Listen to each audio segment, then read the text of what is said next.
अस्सलाम वालेकुम। न्यूज़ 360 के नए मौजू के साथ मैं हूं अब्दुल कादिर। नाज़रीन, दुआ ज़ेरा केस में जो दुआ ज़ेरा का केस था, जो पिछले हफ्ता पूरा जो है जो गुज़रा है, उसमें दुआ ज़ेरा की जो पूरी मीडिया से लेकर हर बंदा जो है वो दुआ ज़ेरा केस की बात कर रहा था। अब जो है वो वालिदैन की जानिब से ये कहा गया है कि जो पुलिस का रवैया जब दुआ ज़ेरा यहाँ पे आई उसके बाद अचानक तब्दील हो गया। इससे पहले जो दुआ ज़ेरा का जो केस था उसमें पुलिस को जो सर्जरिश की गई, उसके बाद अदालत की जानिब से आईजी के हवाले से जो हुक्म दिया गया।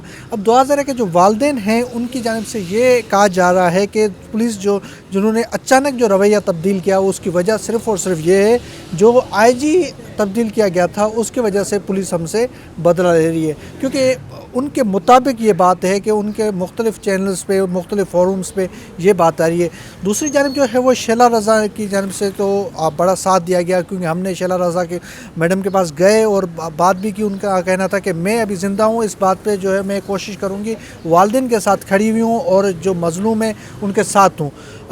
वालिदैन का एक ऐसा रिश्ता होता है जो हर बच्चा, हर बेटा, हर माँ को देख के जो है वो उससे लिपट जाता है, उससे प्यार करना शुरू कर देता है। कितना भी गुस्सा होता है जब बाप, वालिद और ये वालिदा जब भी प्यार करते हैं तो वह बच्चा जो है वो वालिद और वालिदा के पास तरफ मुतवज्जा हो जाता है। पहली दफ़ा हमने देखा दुआ ज़हरा ने आकर कहा कि मैं अपने वालिदैन से मिलना नहीं चाहती। हमें तो अजीब लगा, हमें तो एक दुख भी हुआ कि वालिदा से ना मिलना एक बहुत बड़ा बद्दुआ के ज़ुमरे में भी आता है कि कहते हैं कि वालिदा से मिलना जो है वो हर किसी को लाजमी है, हर किसी की वालिदा होते हैं। इस वक्त मेरे साथ मौजूद है सीनियर साफ़ी, सीनियर तज्ज़ियाकार, और हमने मुख्तलिफ जो है फोरम्स में भी देखा है और जंग ग्रुप से वाबस्ता भी रहे हैं। उसके अलावा जो है हमने मुख्तलिफ टीवी चैनल्स पे इनका तज्ज़िया जो है बड़ा मशहूर है। ताहिर हसन खान साहब जो हमारे साथ इस वक्त मौजूद है, सीनियर साफ़ी भी है। इनसे पूछते हैं जो सिंध हुकूमत के हवाले से जो वालिदैन कह रहे हैं, पुलिस के हवाले से बात कर रहे हैं, इस पर पूरी बात करेंगे। सर, पहले तो आपका बहुत बहुत शुक्रिया, इंट्रो मेरा थोड़ा लंबा हो गया। क्या कहेंगे जो वालिदैन का हवाले से, जो वालिदैन कहा जा रहा है कि पुलिस ने रवैया अचानक तब्दील कर दिया, पुलिस ने हमें मिलने नहीं दिया, पुलिस पे इल्ज़ाम लग रहा है कि पुलिस ने हमें करीब ही नहीं आने दिया, ताकि जो हर वालिदैन का हक़ होता है अपने बच्चे से मिलने का, इस पर क्या कहेंगे? देखिए, ये दुआ ज़ेरा केस जो है मैं समझता हूँ कि ये एक टेस्ट केस बन गया है। और टेस्ट केस इसलिए बन गया है कि ये सबका इम्तहान इसमें है, जुडिशरी का भी है, हुकूमत का भी है, वालिदैन का भी है, सिविल सोसाइटी का भी है। और सबको मिलके अब इस मामले को देखना पड़ेगा कि इसको ठीक कैसे किया जाए और इसमें कहाँ कहाँ किस किस ने गलतियाँ की हैं। ये एक बहुत अच्छा मैं समझता हूँ मौका है कि हम इसमें अगर कोई लॉ में अमेंडमेंट की ज़रूरत है तो वो भी कर लें।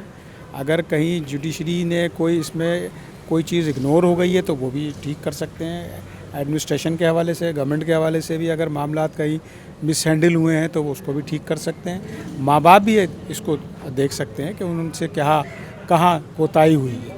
तो ये तो एक मैं समझता हूँ कि एक अच्छी अपॉर्चुनिटी भी आई है। गो के ज़ाहिर है बच्ची मुश्किलात में है, परेशानी में है, और अदालत ने चूँकि उसको इजाज़त दे दी है कि विल है उसकी और वो जहाँ जाना चाहे। लेकिन मैं सिर्फ एक बात ये अर्ज़ करना चाहता हूँ कि सिंध के हवाले से एक एज लिमिट फ़िक्स है शादी की, और कोर्ट मैरिज भी अगर कोई जाता है तो कोर्ट में भी कोर्ट पूछती है एज कितनी है, और अगर उस एज से कम हो जो गवर्नमेंट की डिसाइड की हुई है तो कोर्ट मैरिज की इजाज़त नहीं मिलती है। तो मैं एक तो ये समझता हूँ कि इस लॉ के हवाले से चीज़ों को देखा जाना चाहिए था। इसमें इमोशन या इसमें जो है वो किसी भी किस्म की कोई और रीज़निंग नहीं होनी चाहिए थी, तो उसके हवाले से कोर्ट को देखना चाहिए था। एक बात मैं ये अर्ज़ करूँ कि चूँकि मामला अब बहुत ज़्यादा ओपन हो गया है और एक तकलीफ़ दे सूरत हाल नज़र आती है, और सिविल सोसाइटी भी जो है तकरीबन जो है वो कन्फ्यूज़न का शिकार है कि वो माँ के साथ खड़ी है या बेटी के साथ। तो ये एक बड़ा मुश्किल सूरत हाल है। इसमें हमें एक मिल बैठ के कोई बीच का रास्ता निकालना चाहिए। इस इशू को हम एक प्योरली ह्यूमन राइट बुनियाद पे अगर इसको हैंडल करेंगे, इसको ठीक करेंगे तो ज़्यादा बेहतर होगा, बजाय इसके कि हम इसको किसी और बुनियाद पे देखें।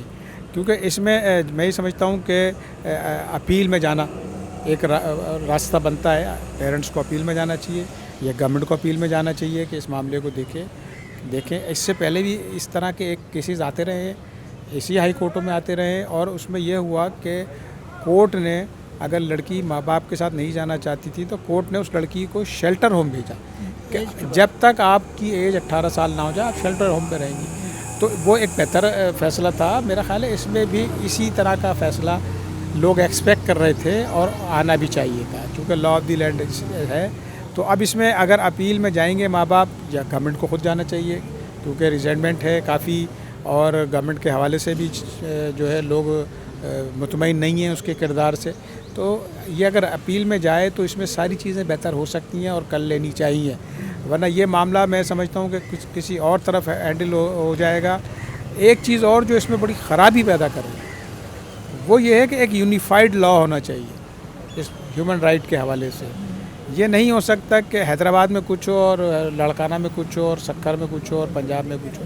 तो एज लिमिट का जो कंट्रोवर्सी शुरू हुई है वो ये हुई है कि पंजाब में एज लिमिट कम कर दी गई है, तो बहुत सारे लोग वहाँ जाके शादी करते हैं, लेकिन उसका एक नेगेटिव आस्पेक्ट भी आ रहा है। वो ये आ रहा है कि पंजाब शायद फैसिलिटेटर बन गया है, या पंजाब जो है वो मामलात को ख़राब कर रहा है इस तरह की चीज़ों को आगे बढ़ा के। तो उनको भी चाहिए कि इस बात को देखें, रिव्यू करें चीज़ों को। और एक मैं समझता हूँ कि इस पर नेशनल असम्बली को कोई फ़ैसला करना चाहिए कि एक यूनिफाइड एज होनी चाहिए। ये नहीं हो सकता कि सक्कर में 12 साल की लड़की की शादी की इजाज़त है और लड़काना में 16 साल की। एक यूनिफाइड एज होनी चाहिए। ये चूँकि एक मेडिकली भी साइंटिफिकली भी ज़रूरी होता है। उस एज का फ़िक्स करने का पर्पज़ ये होता है कि मेच्योर हो जाए लड़की, मामला शादी के बाद के मामलात हैंडल करने के लिए उसके पास अक्ल हो, उसके पास सूझबूझ हो, उसके पास विज़न हो। तो ये सारी चीज़ें देख के मेरा ख्याल है अगर ये एक अच्छा दुआ केस का एक अच्छा मैं समझता हूँ अपॉर्चुनिटी मिली है तमाम लोगों को अपनी अपनी चीज़ों को ठीक करने की। जुडिशरी भी अपना मामला ठीक करे, एडमिनिस्ट्रेशन भी, पेरेंट्स भी देखें और सिविल सोसाइटी भी अपनी चीज़ों को देखे, तो ये ज़्यादा बेहतर होगा। अच्छा, वालिदैन से मिलना कोई कानून में हमने कभी नहीं देखा कि वालिदैन जो है नहीं मिल सकते। पुलिस को किस इख्तियार के तहत जो है वो कह रहे हैं कि वालिदैन से नहीं मिल सकते, उसमें एक रखा गया पुलिस जो मैंने वहाँ पे कोर्ट के जो मनाज़र देखे, बाहर भी देखे कि वालिदैन मिन्नतें करते रहे कि हमें अपनी बेटी से मिलने दिया जाए। कोर्ट के हालांकि कोर्ट की जानिब से आर्डर दिया गया, जो जज साहब की जानिब से आर्डर दिया गया जो कि वालिदैन से मिल सकते हैं। हमने निमरा केस में भी देखा कि वालिदैन जो है वो अपनी बेटी से मिल रहे थे, उनसे बातचीत भी कर रहे थे, उसके बाद भी जो फैसला आया उन्होंने मिलजुल के कर लिया। अगर यहाँ पे वालिदैन से मिलने दिया जाता, उसके बाद वालिदैन उनकी हो सकता है परेशानी समझे, वालिदैन के साथ बच्ची को मिलने नहीं दिया गया, इस पर जो है वो क्या कोई हमारे कानून में कोई चीज़ें तो हमने तो कभी नहीं सुनी कि वालिदैन से कोई बच्चा नहीं मिल सकता। देखें, एक तो ये इस केस की शुरुआत ही बड़ी मैं समझता हूँ कि एक इस तरह हुई है कि उसमें शकूक व शुबात बढ़े हैं। मिसाल के तौर पे कोर्ट का एक IG police, head of the police के प्रोविंशियल, उसको फ़ौरन हटाने की बात करना, और ये तकरीबन मैं समझता हूँ कि दो इदारों के दरमियान एक खलीज आ गई और एक मसला खड़ा हो गया। तो वहाँ से ही केस ख़राब होना शुरू हुआ। फिर कोर्ट की हेयरिंग जिस तरह हुई, फिर जिस तरीके से उसकी रिकवरी हुई, हालांकि कोर्ट ने मेरा ख्याल नहीं रोका था कि पेरेंट्स से ना मिलने दिया जाए, ऐसा कोई ऑर्डर नहीं था, लेकिन कोर्ट ने जब ये कह दिया कि लड़की की विल है, वो जिसके साथ भी जाना चाहे, शौहर के साथ वो चली गई। ज़ाहिर है जब शौहर के साथ जा रही थी तो जो मामलात थे, जो भी उस वक्त हैंडल कर रहे थे लोग, उन्होंने जो सोचा, जो समझा वो उनकी वो थी। लेकिन ये कि इसमें मैंने आपसे कहा कि अगर कोर्ट को पहले ही वाले की तरह फ़ैसला करना चाहिए था कि 18 साल की एज तक लड़की को शेल्टर होम भेज दिया जाता, तो शायद इतनी मसाइल ना होते और ना इतने क्राइसिस खड़े होते। अभी तो बहुत सारी चीज़ें जो है वो रिव्यू करने की ज़रूरत है, और ये अच्छा होगा, मामला बेहतर हो जाएंगे, इदारों के ऊपर से जो लोगों का एक एतमाद है वो बहाल हो जाएगा, और जो गलती हुई है उसको ठीक करने में कोई हर्ज भी नहीं है मैं समझता हूँ। और पेरेंट्स को भी जो है वो चाहिए कि इस पर अपील मेरा ख्याल जाएंगे, वो बात भी कर रहे हैं। लेकिन ये कि एक मुश्किल सूरत हाल है, पेरेंट्स को अदालतों में जाना सिर्फ ये कहने के लिए कि हमें हमारे बच्चों से मिलने दिया जाए, ये बड़ी एक अफसोसनाक है। ये ह्यूमन राइट का एक सीरियस मसला है, और इसमें मैं समझता हूँ कि ह्यूमन राइट मिनिस्ट्रीज़ जो हैं या ह्यूमन राइट के लिए काम करने वाले जो हैं उनको भी इसमें मदद करनी चाहिए, हुकूमत की भी, पेरेंट्स की भी, और हो सके तो जुडिशरी को भी इसमें अपना रोल प्ले करना चाहिए। अच्छा, सिंध हुकूमत की अगर बात करें तो सीएम की जानिब से एक बयान दिया गया था सिर्फ और सिर्फ आईजी हटने के बारे में, और सीएम वज़ीर आला की जानिब से ना बच्चियों की अगवा पे कोई बात की गई, क्योंकि हालांकि हमने 2-3 बार वज़ीर आला से पूछा कि जो सिंध से जो बच्चियां जा रही हैं वहाँ पे शादी कर रही हैं, तो इसके लिए आपकी तरफ से कोई इकदाम किया गया है, कोई कानून में अमेंडमेंट, उस पर जो है वो वज़ीर आला ने सुनने के बजाय जो है वो उस पर आगे जो है वो निकल चुके हैं। तो अब क्या सिंध हुकूमत को नहीं चाहिए कि इस पर सीरियस सोचना चाहिए? आगे अगर ये केस आए, कल कोई किसी और की बच्ची चली जाए, केस जो है वो बढ़ते जाए, तो इससे पहले जो है वो इसमें रोकथाम के लिए कोई इकदाम लेने चाहिए। हाँ, देखिए, मैं ये समझता हूँ कि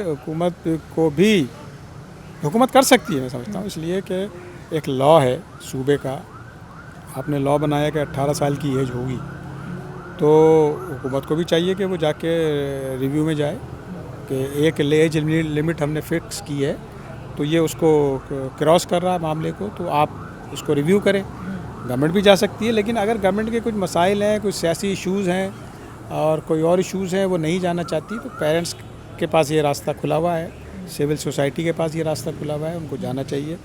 कोर्ट की मदद होगी इसमें, मैं समझता हूँ, इसे, और सोसाइटी की भी मदद होगी, और आइंदा जो है वो बच्चियाँ जो हैं वो सेफ़ और सिक्योर फील करेंगी। तो हुकूमत का तो रोल बनता है, जाना चाहिए उनको। ठीक। जनाब, आपने सीनियर साफ़ी की बात सुनी, उनका ये कहना था कि दो सूबों का मामला अब आ गया है, क्योंकि एक सूबे में एक कानून है, दूसरे सूबे में दूसरा कानून है। बच्ची जहाँ से गई है वो सिंध का कानून 18 साल एज है और पंजाब में 16 साल है। अब नेशनल असम्बली में कोई ऐसी अमेंडमेंट लानी चाहिए जिसमें जो है ये दो सूबों का जो मामला है ये भी हल हो सके। दूसरा, वालदेन जो है वो भले अगर रिव्यू में जाना चाहते हैं, उनका हक है, वो हक में जो है वो अपना इख्तियार कर सकते हैं। अब देखना है कि वालदेन क्या फ़ैसला करते हैं। आने वाले दिनों में हम जो भी अपडेट होंगे अपने नाज़रीन तक पहुँचाते रहेंगे।